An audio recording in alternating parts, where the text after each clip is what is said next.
Assalamualaikum warahmatullahi wabarakatuh. Okey, subjek kedua kita pada hari ini ialah Pendidikan Teras Islam bahagian Tauhid. Sediakan buku teks Pendidikan Teras Islam, buku tulis Pendidikan Teras Islam dan juga alat tulis. Okey, sebelum tu kita tengok dulu pada isi kandungan bahagian Tauhid. Okey, minggu pertama hari tu kita dah belajar tentang tajuk takut dan harap.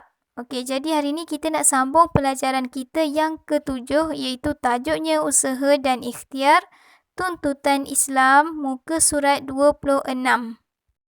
Okey, buka muka surat 26, pelajaran ketujuh, tajuknya usaha dan ikhtiar tuntutan Islam.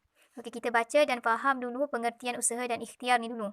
Okey, usaha dan ikhtiar ialah menggunakan tenaga dan fikiran berdasarkan ilmu dan pengalaman untuk melaksanakan kerja supaya mendapat hasil dan keredaan Allah Subhanahu Wa Taala. Tu pengertian usaha dan ikhtiar. Highlightkan sikit Okey, maksudnya dekat sini usaha dan ikhtiar tu apa yang kita guna untuk capai sesuatu, tenaga dan juga fikiran. Fikiran, tenaga tu untuk secara fizikal, kalau fikiran tu secara mental. Berdasarkan ilmu dan pengalaman, berdasarkan ilmu-ilmu pengetahuan yang kita ada, apa yang kita tahulah, ilmu pengetahuan tu apa yang kita tahu dan pengalaman-pengalaman kita yang dah lepas, untuk melaksanakan kerja, untuk melakukan kerja serta mendapat hasil. Hasil ni hasil daripada kerja awak tu, awak dapat baik ataupun buruk, dan keredaan Allah Subhanahu Wa Taala. Bukan setakat dapat hasil yang baik, malah juga dapat keredaan Allah Subhanahu Wa Taala. Ingat usaha dan ikhtiar tu menggunakan tenaga dan fikiran. Lepas tu kita tengok dekat kotak sebelah ni, kita baca firman Allah. Qala Allah Ta'ala, wa man yuslim wajhahu ila Allah wa huwa muhsinun faqad istamsaka bil urwatil wuthqa wa ila Allahi aqibatul umur. Okey, terjemahannya, dan sesiapa yang berserah diri bulat-bulat kepada Allah dengan ikhlas, sedang ia berusaha mengerjakan kebaikan, maka sesungguhnya ia telah berpegang kepada simpulan tali agama yang teguh, dan ingatlah kepada Allah jualah kesudahan segala urusan. Okey, surah Luqman ayat 22. Okey, dekat sini maksudnya sesiapa yang dia berserah diri, berserah secara bulat-bulat setelah dia dah usaha untuk dapatkan sesuatu, untuk buat sesuatu kerja tu, dia dah berikhtiar, dia dah berusaha, tenaga dan juga fikiran dia untuk buat kerja tu, maka sesungguhnya ia telah berpegang kepada simpulan tali agama, maka dia telah berpegang pada tali yang teguh. Ingatlah kepada Allah jualah kesudahan segala urusan. Okey, lepas dah usaha, dah ikhtiar, maka segala pengakhiran kesudahannya bergantung kepada Allah Subhanahu Wa Taala. Apa yang kita perlu buat adalah ikhtiar dan usaha. Okey, kita tengok pula ni apa yang Pak Cik ni bagi tahu. Allah menyuruh kita berusaha dan ikhtiar terlebih dahulu, kemudian barulah bertawakal kepada Allah Subhanahu Wa Taala. Sebelum kita nak bertawakal tu, kita kena usaha dan ikhtiar dulu. Untuk lakukan sesuatu tu, jangan berserah diri, bertawakal sahaja kepada Allah, tak boleh macam tu. Kena usaha dan ikhtiar dahulu, baru bertawakal. Okey, dekat bawah ni, kita mestilah meyakini bahawa usaha dan ikhtiar akan menghasilkan apa yang dihajati. Dia suruh kita yakin. Kalau kita dah usaha nak buat sesuatu, nak buat kebaikan, kita kena yakin bahawa hasilnya ia akan mendatangkan hasil seperti yang kita nak. Yang penting kita kena usaha dan ikhtiar. Okey, bagaimana hasil dibelanjakan? Hasil ni hasil daripada apa? Hasil daripada kerja yang kita buat tu. Kita kerja, kita dapat hasil, dapat duit lah maksudnya. Apabila usaha dan ikhtiar kita mendapat hasil, maka kita hendaklah bersyukur kepada Allah Subhanahu Wa Taala. Bila kita dah dapat hasil tu, kita kena bersyukur. Okey, yang pertama ni, bagaimana hasil dibelanjakan? Okey, yang pertama, berbelanjalah kepada perkara-perkara yang berfaedah. Dah dapat hasil, dah dapat duit tu, dah dapat hasil tu, berbelanjalah kepada perkara yang berfaedah dan bermanfaat. Okey, yang kedua, bersedekah dan membayar zakat. Bila dah dapat hasil yang banyak tu, hasil yang baik daripada kerja yang kita buat tu, kita kena bersedekah dan membayar zakat. Sebab dalam rezeki kita tu, dalam harta kita tu, adanya rezeki dan harta orang lain. Jadi kita kena bayar zakat. Dengan hasil yang kita dapat tu, kita kena bayar zakat dan bersedekah. Okey, tengok dekat bawah ni, usaha dan ikhtiar tuntutan Islam. Usaha dan ikhtiar ni sangat dituntut dalam Islam. Tidak boleh berserah dan bertawakal sahaja. Awak nak dapat duit, awak kena usaha. Tak boleh duduk je nak dapat duit. Tak boleh, kena usaha. Okey. Islam menuntut supaya berusaha dan berikhtiar dengan menggunakan sepenuh tenaga dan fikiran untuk mendapatkan keperluan hidup dan keredaan Allah Subhanahu Wa Taala. Islam ni menuntut umatnya untuk berusaha. Menggunakan sepenuh tenaga. Maksudnya kena usaha betul-betul dulu. Kena ikhtiar betul-betul dulu. Kena gunakan tenaga dan juga fikiran untuk dapat keperluan hidup. Bukan hanya menunggu orang memberi sahaja. Kita kena usaha untuk dapatkan duit, untuk dapatkan keperluan dan mendapat keredaan Allah. Ni, usaha dan ikhtiar tu sangat-sangat diperlukan. Sangat-sangat perlu ada dalam diri setiap umat Islam. Okey, kita tengok dalam bulatan kuning ni.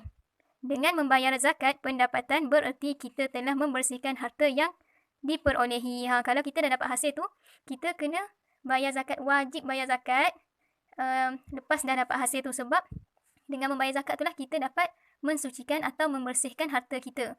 Tadi Ustazah dah bagi tahu dalam harta kita tu, dalam duit kita tu, dalam rezeki kita tu ada rezeki orang lain. Jadi kita kena berilah hak mereka tu. Zakat tu adalah hak yang kita kena tunaikan. Lepas tu kita tengok muka surat 28. Okey, ada kisah pada zaman Rasulullah SAW dulu berkait dengan usaha dan ikhtiar ni. Okey, kita baca kisah yang pertama dulu. Okey, kisah pertama ni kisah Abdul Rahman bin Auf. Iaitu sahabat Rasulullah. Okey, kita baca. Abdul Rahman bin Auf adalah sahabat Rasulullah SAW yang kaya. Beliau sangat kuat berpegang kepada agama Islam. Beliau sanggup tinggalkan segala hartanya di Mekah kerana semata-mata hendak berhijrah ke Madinah bagi mengembangkan agama Islam. Ketika mula-mula tinggal di Madinah, Abdul Rahman tinggal di dalam kesusahan tanpa harta. Kenapa dia susah? Sebab dia dah tinggalkan harta dia dekat Mekah. Dia pergi ke Madinah berhijrah untuk mengembangkan agama Islam. Dia tinggalkan harta dia dekat Mekah. Maka dia ke Madinah tu tanpa harta. Sebab tu lah dekat Madinah tu dia susah. Dia tinggal dalam kesusahan tanpa harta. Okey, keadaan hidupnya itu mendapat simpati di kalangan sahabat-sahabat Islam di Madinah. Maka ada sahabat-sahabat dia dekat Madinah tu rasa simpati dengan Abdul Rahman ni. Okey, salah seorang sahabat menawarkan sebahagian hartanya. Ada sahabat tu nak bagi separuh daripada hartanya tu kepada Abdul Rahman. Okey, tetapi Abdul Rahman menolak tawaran tersebut kerana yakin terhadap panduan Allah iaitu usaha dan ikhtiar dapat menyelamatkan kehidupannya. Tapi Abdul Rahman ni dia menolak. Dia menolak sahabat Madinah dia tu nak bagi separuh harta, tapi dia menolak sebab dia percaya dan yakin bahawasanya usaha dan ikhtiar tu dapat menyelamatkan kehidupannya. Dia percaya kepada usaha dan ikhtiar. Okey, beliau meminta diberikan pinjaman modal untuk beliau berniaga. Tapi dia tak ambil. Dia tak ambil harta kawan dia tu, tapi dia minta nak pinjam untuk dijadikan modal berniaga. Okey, dengan izin Allah Subhanahu Wa Taala, usaha Abdul Rahman berjaya dan beliau kembali menjadi kaya dalam masa yang singkat. Lepas tu perniagaan dia tu mendatangkan hasil yang baiklah, yang elok. Lepas tu dia jadi kaya balik. Dia jadi kaya dalam masa yang singkat. Sebab apa? Sebab dia percaya dengan usaha dan ikhtiar yang telah Allah bagi tahu yang umat Islam ni kena usaha dan ikhtiar untuk dapatkan keperluan dan juga harta. Jadi Allah balas, Allah bagi dekat dia kekayaan tu secara dalam masa yang singkat. Hasil kejayaan Abdul Rahman yang dicapai melalui perniagaan yang diredai Allah. Beliau telah menyumbangkan sebahagian kekayaan kepada kegiatan agama Islam. Lepas dia dah dapat hasil tu, dia sumbangkan hasil kerja tu, hasil perniagaan dia tu kepada kegiatan agama Islam. Okey, pengajaran daripada kisah Abdul Rahman ni, kita kena percaya kepada usaha dan ikhtiar. Bahawasanya kita kena usaha dan ikhtiar dulu untuk dapatkan sesuatu, untuk dapatkan keperluan, untuk dapatkan harta, kita kena usaha. Kita tidak boleh menerima daripada orang sahaja. Kita kena usaha untuk dapatkan harta tu sendiri. InsyaAllah Allah tu akan bagi. Bukan setakat dapat hasil, kita juga akan dapat redha Allah sebab kita dah usaha dan ikhtiar. Pula muka surat 29. Okey, muka surat 29 ni kisah yang kedua. Tadi kisah Abdul Rahman, ni kisah pasal Qarun. Kisah pasal Qarun. Kita baca kisah Qarun. Okey, Qarun hidup pada zaman Nabi Musa alaihi salam. Tadi Abdul Rahman tadi hidup pada zaman Rasulullah. Qarun ni hidup pada zaman Nabi Musa.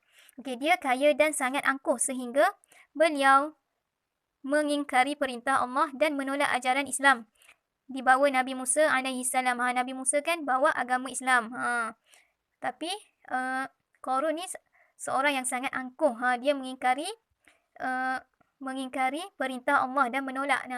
Nabi Musa ni dibawa ajaran Islam. Maka Qarun ni menolak ajaran Islam. Okey. Beliau mempunyai harta yang sangat banyak. Tetapi takbur dan sombong. Dia ada harta yang sangat banyak, dia kaya. Tapi dia sombong. Okey. Beliau merasakan kekayaan itu adalah hasil usahanya sendiri. Dia rasa bukan Allah yang bagi. Itu semua atas usaha dia. Dia fikir harta tu, rezeki tu atas usaha dia sahaja, bukan Allah yang bagi. Sedangkan usaha, ikhtiar, lepas tu kita kena tawakal bahawasanya segala sesuatu tu bergantung dekat Allah. Walaupun kita dah usaha, tapi hasilnya tetap bergantung kepada Allah. Okey. Keangkuhan Qarun telah digambarkan oleh Allah di dalam Al-Quran. Sampai cerita pasal Qarun ni ada dalam Al-Quran. Okey, qala innama utituhu ala ilmin indi awalam ya'lam anna Allah qad ahlaka min qablihi minal quruni man huwa ashaddu minhu quwwatan wa aktharu jam'a wa la yus'alu an dhunubihimul mujrimun. Okey, terjemahannya, Qarun berkata dengan sombong, sesungguhnya aku diberi harta ini kerana ilmu dan kepandaian yang ada padaku. Apakah dia tidak mengetahui bahawa Allah telah membinasakan umat-umat sebelumnya yang lebih kuat daripadanya dan lebih banyak mengumpulkan harta. Dan ingatlah orang-orang yang berdosa apabila mereka disiksa, tidak lagi ditanya tentang dosa-dosa mereka kerana Allah sedia mengetahuinya. Okey, keangkuhan dan ketakburan Qarun menyebabkan dia dimurkai Allah. Akhirnya Allah telah tenggelamkan seluruh hartanya ke dalam perut bumi. Okey, kenapa Allah ni sangat murka dekat Qarun? Sebab dia sombong, dia sangat takbur dengan kekayaan yang dia ada. Padahal kekayaan dan harta yang dia ada tu diberi oleh Allah Subhanahu Wa Taala. Cuma perantaranya adalah ikhtiar dan usaha. Tetapi dia tidak mengakui bahawa semuanya datang daripada Allah. Dia fikir dia dah usaha, dia dah ikhtiar, semua tu bergantung kepada dia, bukan bergantung kepada Allah. Okey. Lepas tu Qarun ni dia tak nak bayar zakat. Sebab itulah Allah sangat murka dekat Qarun ni. Maka ditenggelamkan Qarun ni ke dalam perut bumi.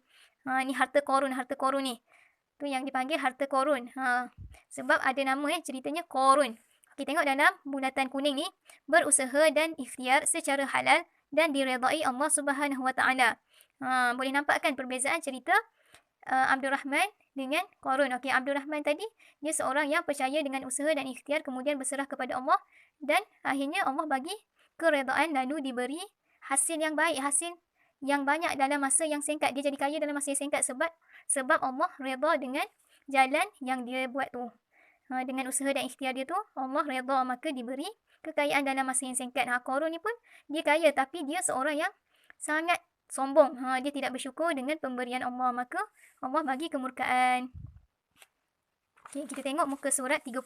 Okay, muka surat 30 ni secara perbandingan daripada dua kisah di atas, jelaslah bahawa hendaklah mencontohi Abdul Rahman kerana meyakini usaha dan ikhtiar teras kejayaan serta bersyukur kepada Allah di atas segala pemberian. Kita kena mencontohi kisah Abdul Rahman, bukan si Qarun yang sombong tu. Kita kena contohi Abdul Rahman. Kenapa? Sebab dia percaya kepada usaha dan ikhtiar tu merupakan teras kepada kejayaan. Kita kena usaha dan ikhtiar dulu baru dapat kejayaan. Itu yang Abdul Rahman pegang. Yang kita pun kena pegang. Lepas tu bila dia dah dapat hasil yang baik, dia dah dapat kejayaan, dah dapat harta yang banyak, dah kaya, dia bersyukur. Dia bersyukur tu dia menyumbangkan lagi kepada agama Islam. Lepas tu dia bayar zakat. Bagus Abdul Rahman ni. Kita kena mencontohi Abdul Rahman.